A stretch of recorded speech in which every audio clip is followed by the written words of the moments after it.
कौन है ये टीआरएफ? 2019 में ये गुट बना, लोगों को मार डालते हैं और आप उनको शरण दे रहे हैं। क्यों दिया शरण? इसका जवाब क्यों नहीं दिया है एक भी भाषण में? आपको तो एक बहाना चाहिए, पूरे परिवार का नाम गिनवा देते हैं। अरे अपनी जिम्मेदारी खुद लीजिए। सवालों से बचने के लिए ये सरकार हमेशा प्रयास करती है। इसकी राजनीतिक कायरता बेमिसाल है। ये अलग बात है कि सत्ता पक्ष के लोग सब मेरे बोलने से पहले ही भाग गए। आइए आइए, आपको देख के मैं खुश थी कि आप वापस आ गए। सबसे पहले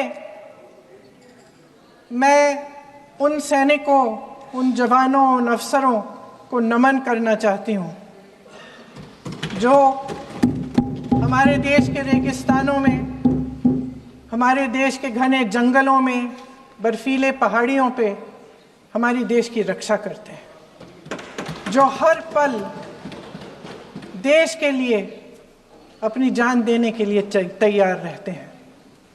1948 से लेकर अब तक, जब से पाकिस्तानी रेडर्स ने कश्मीर पे हमला किया, तब से लेकर अब तक हमारे देश की अखंडता की रक्षा करने में उनका बड़ा योगदान है।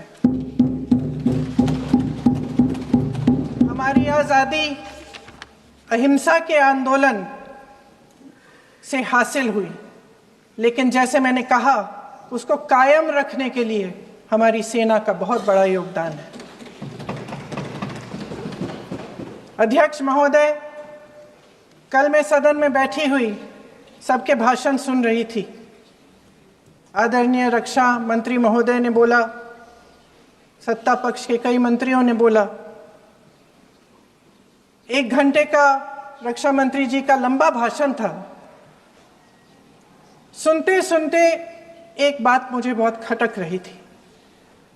उसके बाद जब दूसरे भाषण भी सुने आपके सत्ता पक्ष के, तब भी ये बात बार बार मेरे मन में आ रही थी कि सारी बातें कर ली, ऑपरेशन सिंदूर की बात कर ली, आतंकवाद की बात कर ली, देश की रक्षा की बात कर ली, इतिहास का पाठ भी पढ़ा दिया, लेकिन एक बात छूट गई। उस दिन 22 अप्रैल 2025 को जब 26 देशवासियों को अपने परिवार के सदस्यों के सामने खुलेआम मारा गया, तो ये हमला कैसे हुआ, क्यों हुआ?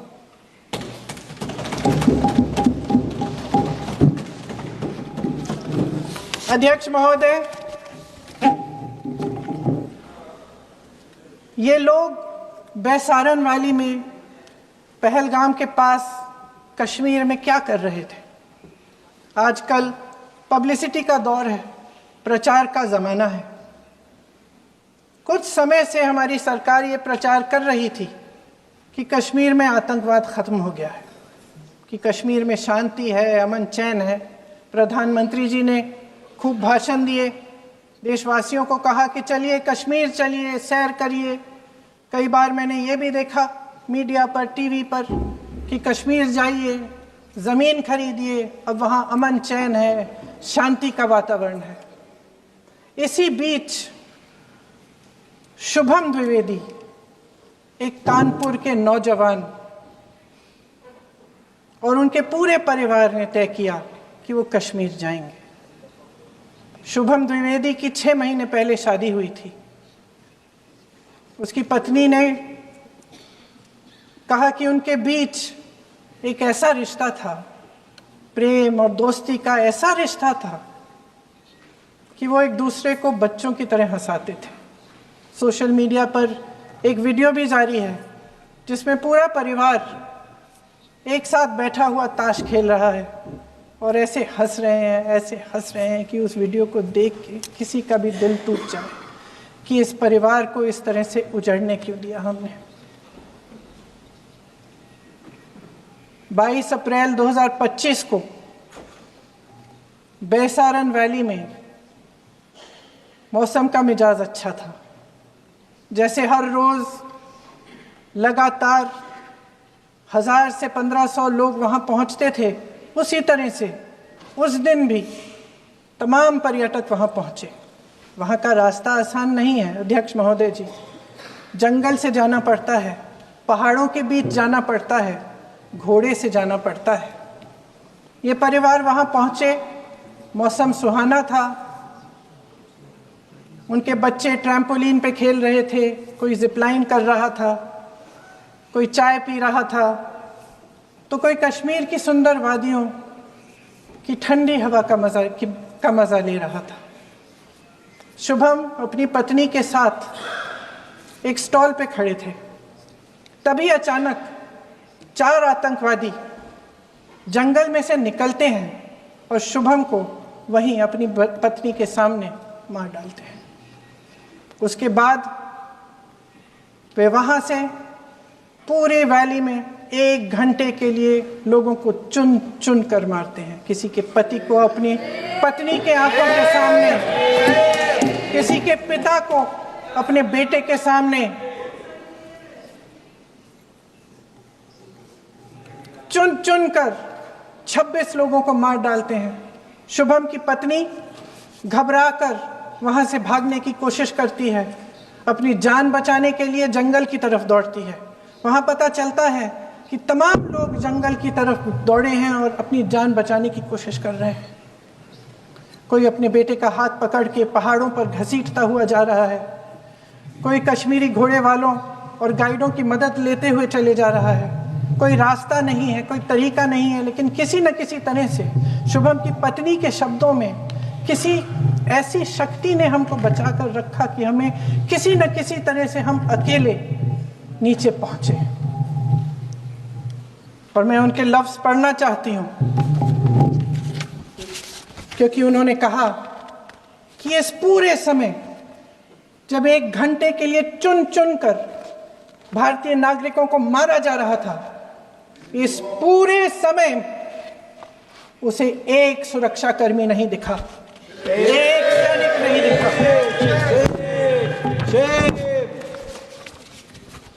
शुभम की पत्नी ने कहा, कोट, मैंने अपनी दुनिया को खत्म होते हुए देखा, अपनी आंखों के सामने एक सिक्योरिटी गार्ड नहीं था।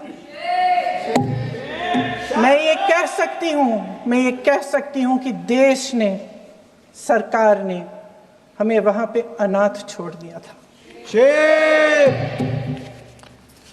सिक्योरिटी क्यों नहीं थी वहां पे एक सैनिक क्यों नहीं दिखा? क्या सरकार को मालूम नहीं था कि यहां रोज 1000 से 1500 पर्यटक जाते हैं? क्या सरकार को मालूम नहीं था कि यहाँ के को पहुंचने के लिए जंगल के रास्ते से जाना पड़ता है? अगर कुछ हो जाएगा तो लोग वहां से निकल नहीं पाएंगे। एक चिकित्सा का इंतजाम नहीं था, फर्स्ट एड का इंतजाम नहीं था, कोई इंतजाम नहीं था, ना सुरक्षा का ना फर्स्ट एड का। इन लोगों को भगवान भरोसे छोड़ दिया गया। ये लोग वहां पे इस सरकार के भरोसे गए और इस सरकार ने उन्हें भगवान भरोसे छोड़ दिया।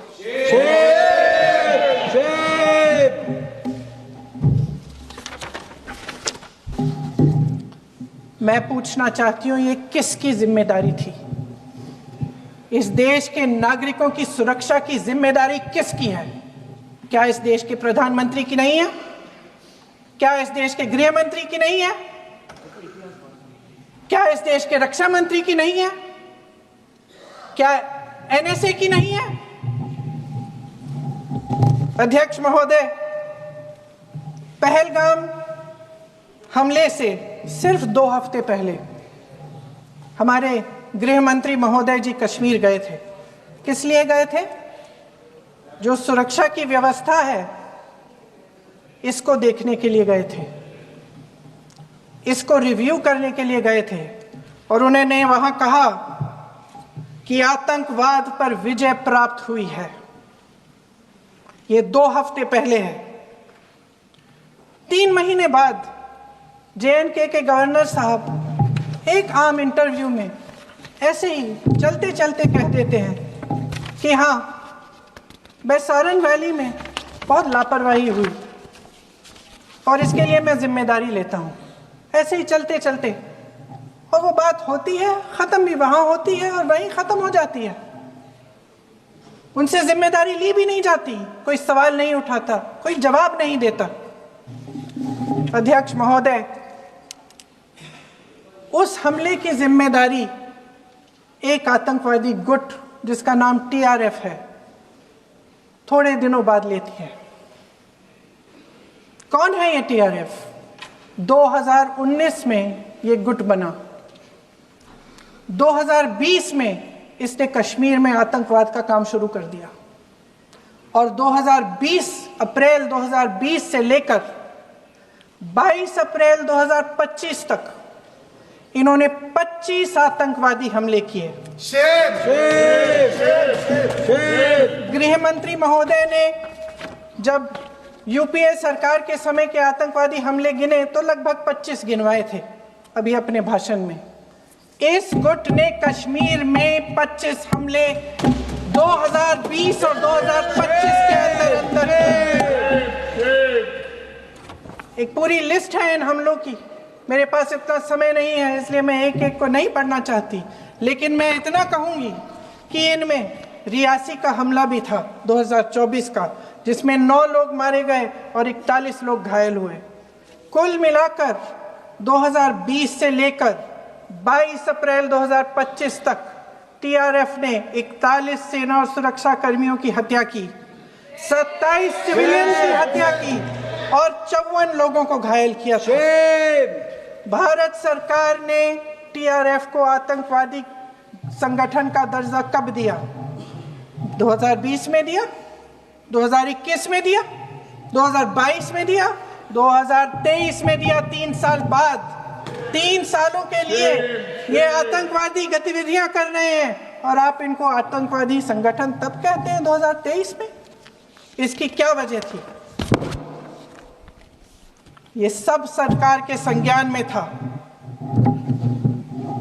और आप मुझे बताना चाहते हैं, सत्ता पक्ष के नेता बताना चाहते हैं कि ये सब आपके संज्ञान में था, लेकिन कोई भी एक ऐसी एजेंसी नहीं है हमारी सरकार की जिसको पता चला कि ऐसा हमला, ऐसा भयानक हमला होने जा रहा है हमारे देश में, कि पाकिस्तान में बैठे हुए इस हमले की योजना बन रही है कि हम भारत जाके हैवानियत करेंगे, 26 लोगों को मार डालेंगे और हमें पता ही नहीं है।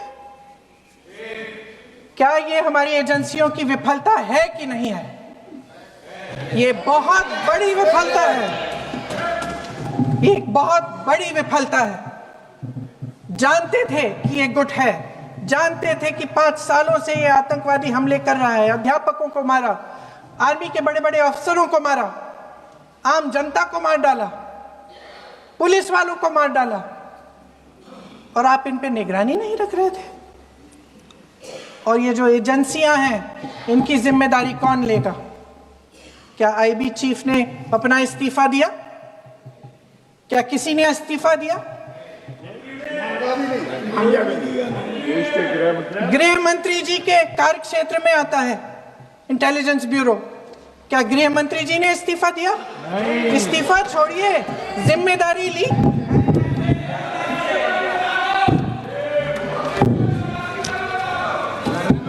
साहब देखिए, इतिहास की बात आप करिए, मैं वर्तमान की बात करना चाहती हूँ। आपको तो एक बहाना चाहिए, आपको तो एक बहाना चाहिए। पूरे परिवार का नाम गिनवा देते हैं। अरे अपनी जिम्मेदारी खुद लीजिए। 11 सालों के लिए तो सत्ता में आप हैं। नेहरू को छोड़ नहीं रहा।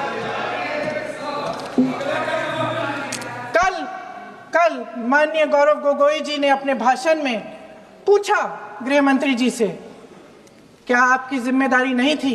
मैं देख रही थी।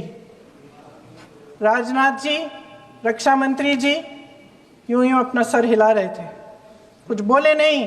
अंदर से ये महसूस हुआ होगा कि यहाँ कुछ जिम्मेदारी थी, लेकिन माननीय गृह मंत्री महोदय जी हंस रहे थे, वे हंस रहे थे।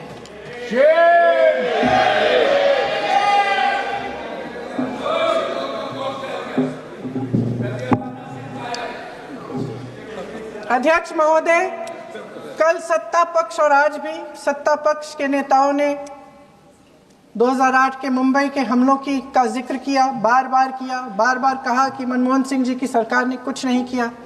ये तो जानकारी होगी ना कि उसी समय जब वो आतंकवादी हमला चल रहा था तभी उन आतंकवादियों को मार डाला था, एक बचा था और उसको भी फांसी दे दी थी 2012 में। महाराष्ट्र के मुख्यमंत्री ने इस्तीफा दिया, देश के गृह मंत्री ने जिम्मेदारी लेकर इस्तीफा दिया। एक जवाबदेही थी पब्लिक के प्रति, एक जवाबदेही थी इस देश की जनता के प्रति, इस देश की धरती के प्रति।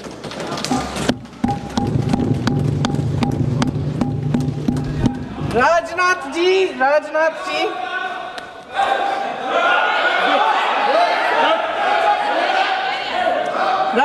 जी तो पुलवामा, उरी और पठानकोट के समय गृह मंत्री रहे थे।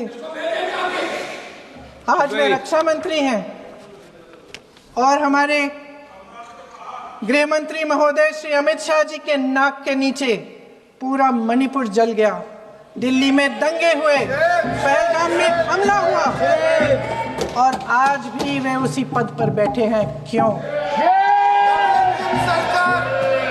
अध्यक्ष महोदय, बमबारी से अखबारों के हेडलाइन बनते हैं, मगर कहानी सुरक्षा में की चूक में भी है। आज देश खोखले भाषण नहीं सुनना चाहता, देश जवाब चाहता है, तसल्ली चाहता है कि सच उससे छिपाया नहीं जाएगा। देश जानना चाहता है कि उस दिन अप्रैल 22, 2025 को क्या हुआ और क्यों हुआ। आप तो खुद अपनी पीठ थपथपाने में लगे रहते हैं। सेना, देश, संसद से सच छुपाते हैं। ऑपरेशन सिंदूर जब शुरू हुआ, हम सब ने समर्थन किया, सब एकजुट होकर खड़े हो गए इस देश के लिए। दोबारा होगा, दोबारा खड़े हो जाएंगे। अगर हमारे देश पे हमला होता है तो यहाँ इस सदन में किसी भी पार्टी का हो, कोई भी हो, सब आपका समर्थन करेंगे। और हमें अपनी सेना पर गर्व है कि उन्होंने इस बार भी दृढ़ता से लड़ाई लड़ी, धैर्य से लड़ाई लड़ी, वीरता से लड़ाई लड़ी। लेकिन इस ऑपरेशन का सिंदूर का क्रेडिट, उसका श्रेय तो हमारे प्रधानमंत्री जी चाहते हैं। सही भी है, ठीक है, सही है, श्रेय ले। ओलंपिक्स में हमारा मेडल आता है, उसका भी श्रेय लेते हैं। लेकिन सिर्फ श्रेय लेने से नहीं होता नेतृत्व, जिम्मेदारी भी लेनी पड़ती है।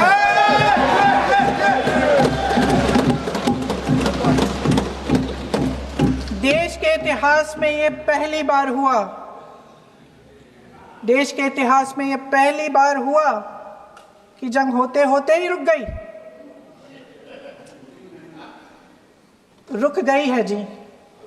और इस रुकावट का ऐलान हमारी सरकार, हमारी सेना नहीं करती, अमेरिका के प्रेसिडेंट करते हैं, अमेरिका के राष्ट्रपति करते हैं।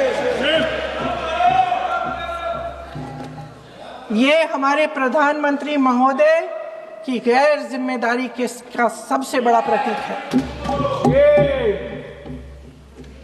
आज गृह मंत्री जी ने इस बात पर उल्लेख किया। उन्होंने कहा, उनके शब्दों में उन्होंने कहा कि पाकिस्तान के पास शरण में आने के बजाय कोई चारा ही नहीं था। आपने शरण दिया क्यों? वो आते हैं आपके देश के अंदर, लोगों को मार डालते हैं और आप उनको शरण दे रहे हैं। क्यों दिया शरण? इसका जवाब क्यों नहीं दिया एक भी भाषण में? जैसे ये बात उठी, शरण की बात की, हमारे गृह मंत्री जी ने इतिहास में चले गए। नेहरू ने क्या किया, इंदिरा गांधी ने क्या किया, यहां तक कि मेरी मां के आंसुओं तक चले गए। लेकिन इस सवाल का जवाब नहीं दिया कि ये सीज फायर हुआ क्यों, ये जंग रुका क्यों? और तब क्यों रुका जब दुश्मन के पास कोई चारा नहीं था हमारे श्रेय में आने के बजाय? क्यों रुका ये जंग? इसका जवाब नहीं दिया। धन्यवाद। आप देंगे?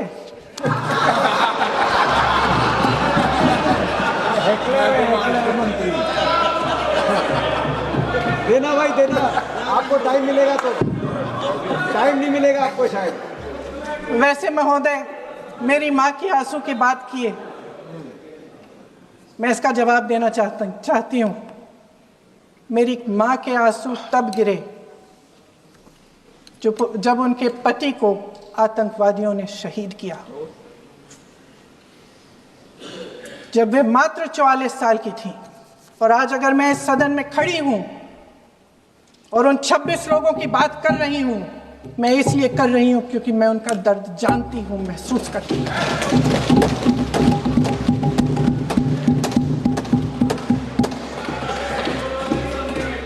अध्यक्ष महोदय, मैंने कहा कि देश का नेतृत्व सिर्फ उपलब्धियों का श्रेय लेने से मजबूत नहीं होता। सफलता और विफलता दोनों की जिम्मेदारी लेने से बुलंद होता है। ये सोने का ताज नहीं है, कांटों का ताज है। अध्यक्ष महोदय, जब सरकार झूठी और कायर हो तो वे बहादुर से बहादुर सेना के साहस और पराक्रम को भी कमजोर कर देती है। देश को प्रतिशोध के साथ साथ सबके प्राणों की रक्षा का प्रण चाहिए। सेना की शक्ति के साथ सरकार की सच्चाई भी चाहिए।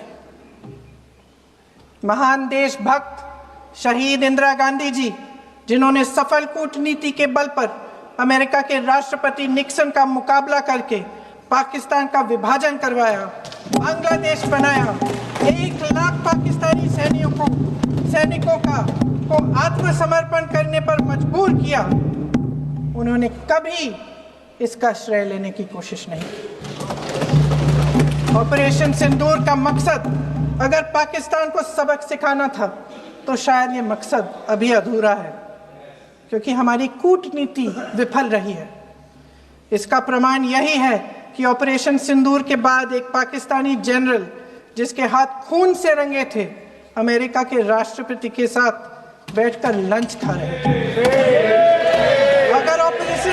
अगर ऑपरेशन सिंदूर का मकसद आतंकवाद को खत्म करने का था तो पाकिस्तान को संयुक्त राष्ट्र के आतंकवाद विरोधी समिति का अध्यक्ष चुने जाने से इस मकसद को धक्का लगा है। इसकी जिम्मेदारी कौन लेगा? क्या हमारे प्रधानमंत्री लेंगे?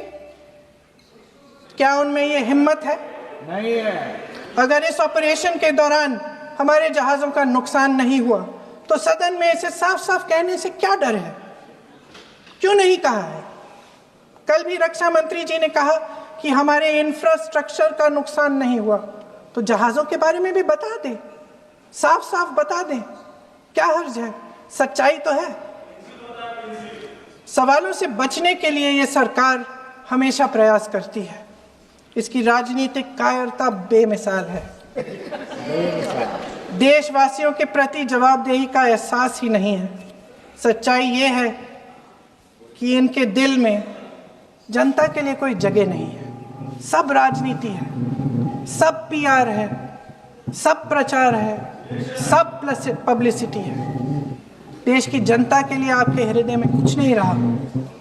बहुत समय हो गया है आप इस प्रचार में ही लिप्त हैं, जनता को देख नहीं पा रहे हैं। जी माननीय, जो पहलगाम में हुआ, खत्म करती हूँ, जो पहलगाम में हुआ उससे हर एक देशवासी के दिल पे चोट पहुंची है। हिमांशी नारवाल की गुहार ने हम सबको शर्मिंदा किया है। इसीलिए मैं आज यहाँ खड़े हुए एक आखिरी बात करना चाहती हूँ।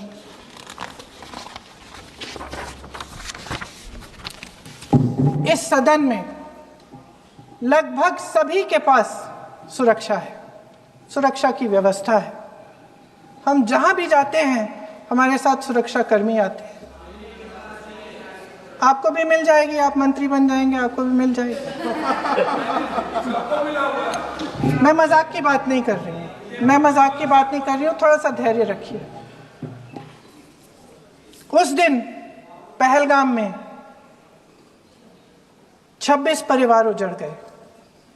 26 लोगों को अपने परिवार के सदस्य के सामने मारा गया।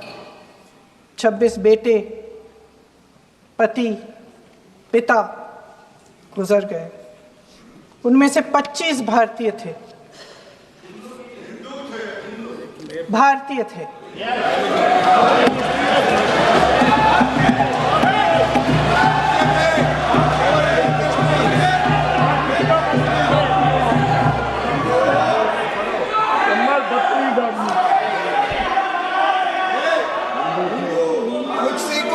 जितने भी लोग बैसारन वैली में थे और जो 25 भारतीय मारे गए, उनके लिए कोई सुरक्षा नहीं थी। कोई सुरक्षा नहीं थी। आप कितने भी ऑपरेशन कर डालें, आप इस सच्चाई के पीछे छुप नहीं सकते, इसे नकार नहीं सकते। आपने उनको सुरक्षित नहीं किया। कोई शर्म नहीं है, कोई शर्म नहीं है, कोई शर्म नहीं है और ना कभी होगी। सुन लीजिए, सुबह भी मैं शिव मंत्र बोल के आई हूं। इनको क्या पता शिव मंत्र क्या है? कुर्सी मंत्र इनका। खत्म कर लूं अपना भाषण। कुर्सी मंत्र।